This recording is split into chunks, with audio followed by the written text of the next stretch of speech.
I'm Leah. Today we're going to the Jo Malone London townhouse to meet Emma, a fragrance and lifestyle expert, to answer all your burning questions about wedding scents. Let's go!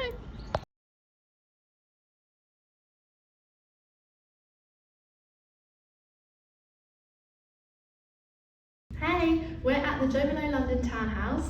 I'm here with Emma, a fragrance and lifestyle expert, who's going to answer all our questions about wedding scents today. Hey Emma. Oh, hi Leah. Thank you so much for being with us today. Oh, thank you for coming. This is brilliant. Okay, well let's get right into it. So our first question is, what is a wedding scent? A wedding scent is, as it says, it is a scent that is chosen specifically for your wedding. But what it becomes is really memories in a bottle. It becomes this time capsule to relive, whether it's in 5 or 55 years' time. Amazing. Our second question is, we actually all recently went to the wedding scent experience at Jo Malone London store in Regent Street and had the best time. Could you tell us a little bit more about the appointment and the process? So it's a complimentary consultation, and it's something that we absolutely love hosting as well at Jo Malone London. I'm going to say my colleagues and myself, it's one of our favourite things to do. So we really recommend actually coming in as a couple. You can obviously come in on your own or with the other half, with whoever you trust. But it's a nice opportunity to really get to understand about the big day. So we'll first of all sort of find out all about the setting, the location, themes, and then we go through the scents, and we try and find scents that reflect that, but also reflect, your style and preferences. And then it also means we have a bit of a fragrance fitting. So once we've narrowed it down, we really indulge in a pampering hand and arm massage, and that's really what we see as our fragrance fitting, and a way to explore at least 2 different options on both arms, and then make a decision. But it also gives us the opportunity to maybe look at how those scents that you settle on may be taken throughout the whole day as well. So the fragrant flicker of candlelight is always so transformative, and maybe a way in which you can then expand that scent and make it sort of encapsulate the entire day. Yeah. Our third question is, how long does a wedding scent appointment last normally? So on average about half an hour to an hour, but we really don't want people to feel like, oh no, there's another thing I have to do on this endless wedding list. This, cannot stress enough, is one of the most fun things and delicious details, I'd say. It's akin to menu tasting. Yes. Whether you want to do it early on in the process or whether you want to do it as one of the final finishing touches, we can really accommodate it around how long you have. Our next question is, can I gift a wedding scent? Maybe for anniversaries or actually wedding favours or anything like that? Yeah, gift giving is our forte, as you can imagine, with the iconic cream and black boxes. So we do often help couples getting married, help with those special gifts for those people that are sort of close to the wedding party, that have been those all-important helpers. But we also found recently that the table favours can look so smart as a little Jo Malone London cream and black box. We've got in some of the stores the capacity to emboss on the boxes as well, so you can even do guest initials, and it acts as your table favour and your sort of place name, which is really smart. Our next question is, what makes a wedding scent so special? I think it is that power of memory, if I'm honest. I think most people have had that moment where sometimes you could be just walking down the street, but you're stopped in your tracks by a particular smell or scent, and you're taken to a time in your life, a particular place, and it's in such an instantaneous and emotionally compelling sense. I don't think any of the other senses come quite as close to soundtracks. Sometimes some songs can be very powerful like that, but I think it really stands alone in that kind of instantaneous visceral response. I do think there we have tips on how to preserve your wedding scent afterwards, making sure you keep it out of direct sunlight in a cool place so that you can preserve that scent as long as possible. And also I think tips on how to then use, some people have a firm favourite and they just then want to wear it continuously, and that's absolutely fine. I almost feel like that scent is then the one you bring out for anniversaries and other people's weddings when you're likely to be reliving those memories anyway. Our next question is, how can I choose a wedding scent that complements my style and also my wedding style? So if I'm having like a destination wedding, but maybe I'm a little bit girly, what should I go for? Oh, that's a really good question actually, because there are so many different ways you could choose to use that scent to reflect, like you say, your taste preferences and your personality, but then also details of the day. I'd always say let your kind of personal preference and taste lead first. It can be led by your nose. But yeah, there are examples. I mean, peony and blush suede, for example, is the most romantic. It's really sort of stunning, isn't it? It just feels like you've got armfuls of tumbling peonies. So for people who are having peony in their bouquet or their flowers, it's, you know, that perfect tie-in. And then because of the concept of scent pairing, the way in which you may want to then add additional details of the location means that you can, and with scent pairing, basically the scents are so stunningly simple in their design. Will really create them to quite a minimal palette of tasting notes. And the whole concept is always that you can layer to create something that's bespoke to you. And this isn't just for weddings, this is for a day-to-day. And a lot of people think of it as having a sort of capsule fragrance wardrobe, which they accessorise throughout the different seasons, different occasions, and different moods as well. And so exactly the same for the wedding day, but you may then have one scent that's very close to you in your style and your personality.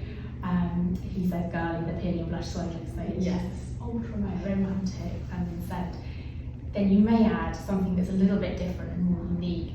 And I often find that the newer scents, the scents that are a little bit more different to you, act more as that olfactive anchor of the day. Because they are that little bit more surprising. And you sort of latch to those as being that sort of definitive scent memory moment. Our next question is, do you recommend that couple scents should complement each other, or should the scents be personal to the individual? Well, the beautiful thing is, again, with the sort of the scent pairing concept, is that you'll never have two scents that sort of jar against each other. They never feel cluttered because of that simplistic formula.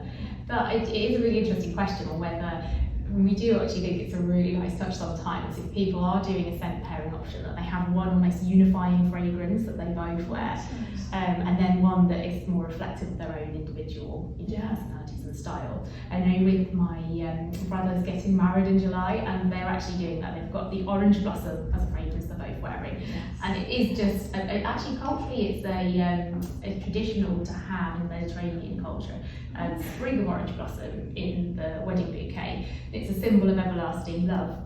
So it's a really happy, again, full of sunshine and this sort of sparkling note of balmy summer nights and orange flowers. So yes, that one, they're having it's their joint scent, but then he's having Uden bergamot over the top for a little bit more of a kind of mesmerising, hypnotic, leathery scent. Whereas Danny is wearing the poppy and barley, so she has her own, again, quite more, a little bit more in the peony and blush suede territory, so quite floriferous and feminine. So it really is lots of different options to be able to play with. I think it's so nice when you have a personal touch in a wedding, like when there's meaning behind the scent of the couple or anything like that. So that's so nice. Absolutely, I think that's why it's really important to do it as a couple. So it becomes really fun, and everyone feels, both parties feel very invested in it as well. But like you say, little stories or anecdotes will come out, maybe about how they met, and you can find little ways in which, because all of our scents have got this sort of moment of inspiration or a location that inspires them. So there's ways to find a really apt match as well. Can you buy a bespoke scent more than once? Yeah, absolutely. Because the two scents that you choose are not mixed into one bottle, they are kept separate. And then the layering is an art in itself, which is why we like the hand and arm massage as a way of demonstrating how you can wear that, because it may be as simple as a mist of both fragrances, but especially on a wedding day, actually being a long day, a way to really enhance the longevity is often to have one fragrance in a body crown or a lotion, and that can really sort of anchor and weigh down the other scent, so it really does last all day. And then the other fragrance misted over as a cologne. So yes, you will always then be able to recreate that effect. There is, I suppose, a number ultimately of different pairings and combinations you can create, but because of dosage and how much you miss of one versus another, it genuinely is limitless, and I think it ends up, when a sense of your own skin chemistry anyway, truly unique as well. So many people say that like a scent smells different on different people as well, so that's another way that's unique. Oh, it really is, Leah. And a lot of times people can be really disappointed because they come in and I love the scent on someone else and it doesn't smell quite the same on them. But it's why it's good to go on that journey of finding your individual scent that's perfect for you as well. Is there a science behind why certain smells remind you of certain places? Yeah, there is actually. So we sort of touched on that moment of, that takes me back to a grandparent or a childhood memory. With our sense of smell, it works quite different from our other senses, differently in that you almost, it's almost precognitive, you have quite an instinctive response. And you probably know this from if you smell a fragrance, you tend to, or any smell, you tend to know whether you like it or you dislike it before you necessarily know what it is, which is very different from a sort of a visual image. And that is, say there's almost like evolutionary reasons for that, because in sort of the early days, we would need to know the pathways to find food, be able to remember them. So it's particularly when we smell, it's processed through the limbic system, which is part of the emotional brain, but also responsible for emotional learning and memory. So it's very closely tied, and for, like I say, quite strong evolutionary reasons, which we still rely on. You smell smoke before you see it, and you know instantly that it's an alarming scent, and it's something that shows you to get out. We always go to the fridge, you smell something. And with the hunger analogy, and why it's so important to be able to remember those, the foraging pathways to find food. If you go to the supermarket when you're hungry, your sense of smell is already so sharp and heightened, and then that smell of bread that they sort of pump out is just too much. So good. But we have glimpses of that in our everyday. We probably don't use it as consciously as we could do, but it is very subliminally powerfully working in the background. Wow, so interesting. I find it is so interesting. Really fascinating, isn't it? I think because of the pandemic, and especially that sort of novelty of people losing the sense of smell during the time of COVID, it's become a little bit more, we've become a bit more appreciative of it in a way, I think. Yeah, definitely. Yeah. What are the most popular scents to layer together?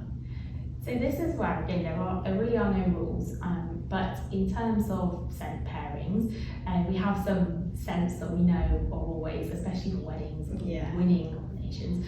The peony and blush rose that we mentioned, I know is particularly our #1 scent for weddings. It really makes sense, it is so romantic. But oftentimes if people are getting married by the coast, then wood, sage and sea salt layered with that is incredible, and it's this sea salt fresh, quite exhilarating sense of sea air and the almost like sort of mineral fresh sea breeze blowing the peonies, and you just get this mingling of the sort of the flirty and voluptuous peony scent of crunchy apple, and then this really kind of salinated, crisp, linear scent of the wood, sage and sea salt. It's incredible together. But there are so many pairings. I feel very I'm very biased towards the ones that I love. I love the cypress and grapevine actually with fig and lotus flower, and they were launched together, and they paint this actually again very apt for weddings. They're all about the fabled hanging gardens, which legend has it that King Nebuchadnezzar II basically had created in the desert for his wife Queen Nemesis, and it was about having this, recreating sort of our homeland, this lush mountainside of terraces of this incredible greenery and foliage, and the two scents together are ultimately just sort of this verdant oasis, part of the desert, very romantic, beautiful setting and story. So I think that was a perfect love story in a 2 scents actually. Okay, our next question is there a minimum spend required to send your wedding with Jo Malone London? No, not at all. And this is where it's really important is that it can be as big or as lavish as you like. It can simply be that wedding fragrance, which will always, like I say, be that time capsule to revisit, or it can be table favours for every guest and the candles in clusters looking tremendous. It really is equally going to be as special, regardless if there's no spend. Where are the best places on the body to spray your scent? Oh, it's a really good question. And traditionally, we've always think pulse points, and that's still true. They are the hottest parts of the body, so that's where wide wrists always come to mind, and the back of the neck, or the neck area, back to the knees. They pulse out the fragrance, basically. Your fragrance, when we smell it, works off an evaporation curve, so the more heat, the more evaporation, which can also be a sort of double bind. So that's a great way to get the intensity, but it then can be faster wearing areas. So we recommend misting for about 20 centimetres, so you cover surrounding skin as well.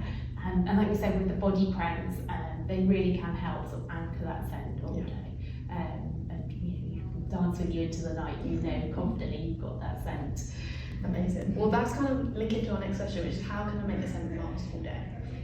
So the creams, I mean, we actually have a really detailed bath and body collection, and a lot of the fragrances, not in every single scent, but most scents come in something such as a body wash or a cream or lotion. So you can really start that sort of pampering moment. I know it's such a whirlwind day as well, that you really want those moments of pause that are just for you to breathe. So the shower gels or bath oils can really help with that.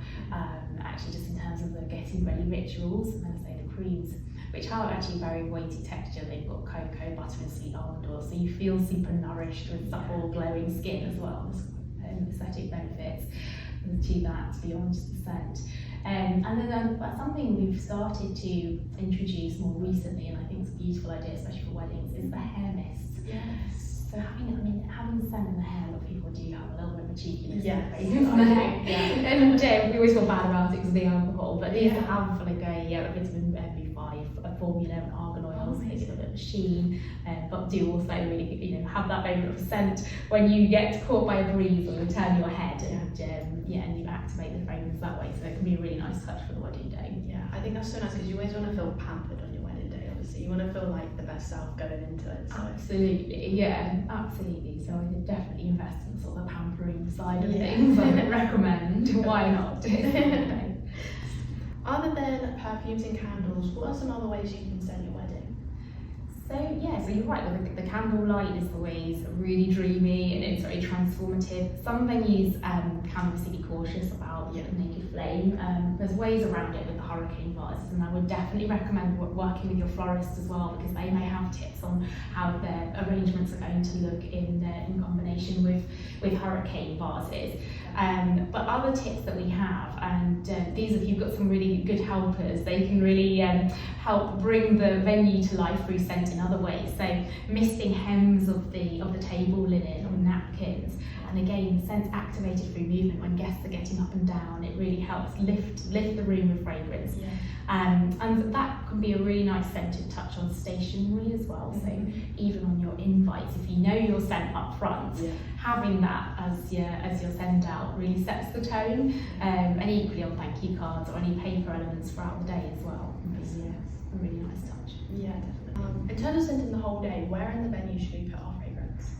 It really does depend on the venue. You might find that if you're wanting for sort of equal distribution of scent, dotted on tables works really well, because you tend to make sure you flood the whole room with scent. But then equally, for a visual effect, you might want to think about clusters on focal points for photography. So it may be staircases, or it may be sort of window arches, anywhere that you know, maybe up front of the photographer, that you're going to be taking particularly a lot of pictures of. Use those areas to their advantage as well. Okay, we're all done now. Thank you so much, Emma. Thank you, Liv. Brilliant. It's been amazing. I hope you got your questions answered, and we'll see you again soon.